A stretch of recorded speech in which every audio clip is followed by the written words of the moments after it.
Yeah, hey Matt. You always talk about when you switch up your starting lineup, you want it to benefit the guys who are coming out of the lineup too. Did you see that with Travion and Aaron tonight?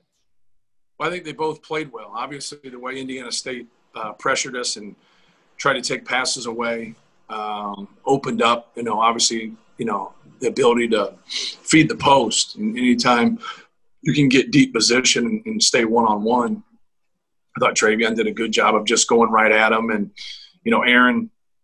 Aaron was just active, and I think that's what Aaron needs to do. Like, he made a couple shots for us, and that was great. But more than anything, just rebounding. He had 4 blocks, which was great. And, those are the type of, games that, those guys have to have, consistently, especially on the rebounding. Like, you don't expect someone to score 30 points every night. Maybe you don't expect someone to get 4 blocks every night, but you can rebound every single night out. And, that was a great sign that both of those guys responded the way they did. Just back to Trey real quick. Did you see something different out of him, though, the way he approached the game or anything like that? He played better. Like, you guys asked these questions in theory about how I can see something before. And you practice, you work on things, you try to get better, you try to build good habits, then you go out in the game and you perform. And, like, you can't do things in the game that you're not practicing or you're not good at. Like tonight, like, name one thing that he did that he's not good at. He's a good rebounder. He's a good low post scorer. He went to, his left shoulder, his jump hook, which is his best move, and he didn't do anything, that he couldn't do. He just played to his strengths. And if he just plays hard and plays to his strengths, he'll have good nights. Yeah, that's the one specific thing you'd said. You just wanted it to be more simple, more basic. Yeah. Simple's the best way. Simple always wins the race, man. If you're talented and you're good and you have some discipline, when you're simple, good things are going to happen. Does the same principle apply to the turnovers? Is it just a matter of making simple catches and passes and things like that? Well, there's a lot of turnovers there. There's a lot of different things, whether it's post feeds or just connecting with somebody to make a pass, threading the needle on a backdoor pass that we shouldn't be making. Guys just not making simple passes, guys not jump stopping in the lane. We could go on and on. Zach had the one offensive foul that was just a bad call. And, guys not used to reffing people that size. But, for the most part, we just got to be fundamentally sound. It's a lack of concentration, if you ask me. Pass and catch, be strong with the ball, see the defense. And, we got to get better at it. We're not going to beat teams consistently having 19 turnovers in a game. I'm good. Thank you, Matt. No problem. Mike, just what did the group on the floor at the end, the last 4 or 5 minutes, what did they give you? Well, we felt that we had to play, 2 ball handlers, after we started turning the ball over. We didn't want to make it worse. And, and that's what were able to do. And obviously Travion and Aaron's ability to rebound, Travion's ability to score in the low post. Sasha gives us stability. Obviously he ends up with 12 and only takes 5 shots, and just a steady player. But more than anything, like our inability to defend, like we would push the lead up a little bit. And like, how many times do you have to get backdoored before you recognize what the hell's going on? It's just, those type of things is where our learning curve is right now. Like, we have to be better at being able to see the ball and see our man, and then be able to adjust and react to different cuts or different actions. And we're just not doing it. And it's across the board. It's a lot of guys. And so we have to work, diligently moving forward to every opponent in terms of the actions they run and what they do. But there's times in the game that just people are going to play. They're going to play basketball. And if you're not going to pay attention and you're just going to ball watch, people are just going to cut behind you. You got to go with your man to the rim. So we did some good things. It was good to see us pull out the win, but there's also the turnovers, the lack of awareness defensively at times. It's alarming. I thought we had some good efforts, like, from Aaron Wheeler and from Travion Williams. But for the most part, like, we got to be better.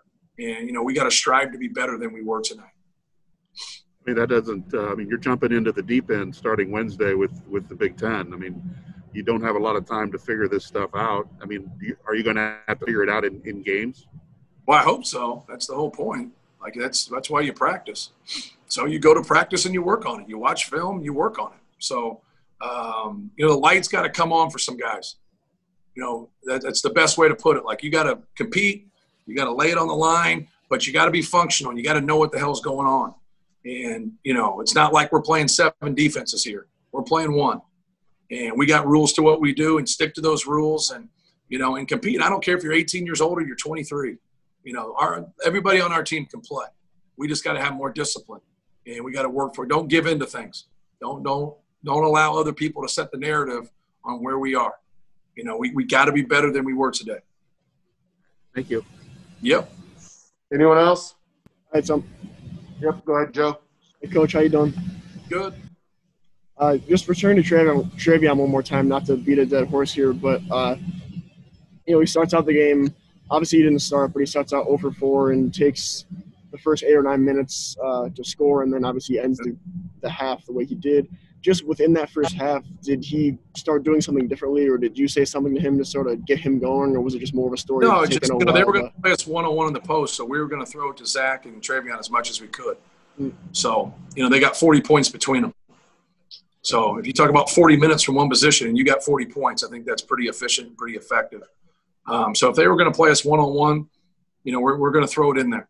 And it's nothing magic. Travion's a good player.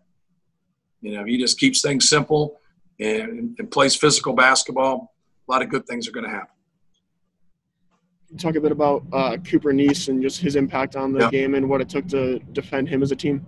Right. I thought he was great. I thought Cooper really played well, took the shots that were, kind of presented to him, played off a shot fake a couple times, made a couple nice pull-ups, made some deep threes where we had to come with that early hand to discourage that and not really contest it, but just get him not to shoot it.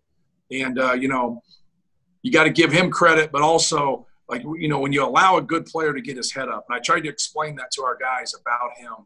And, he's a good scorer. And he really hasn't got to where he's been, a consistent scorer for him, And, this is, him and Key are 2 really good players.